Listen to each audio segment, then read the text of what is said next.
15 minutdan pishатын pechenye. Сәлеметсіз бе, бүгін біз үнімізбен печенье дайындаймыз. Алдымен сары май қоямыз. Мен спаймен. Ал енді біз қантты қосамыз. Мен. Жұмыртқа қосамыз. Енді онды себеміз. Менікі. Разрыхлительді қосамыз. Және ванильді қант қостым.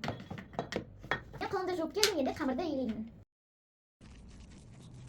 Қамырымызды 12 бөлікке бөлеміз. Мынау екеуі қисық жасайды. Өзінше қисық жасайсың.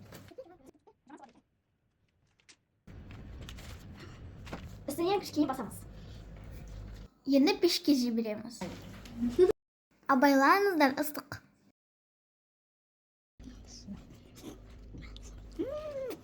Балаларыңызға жасап беріңіздер.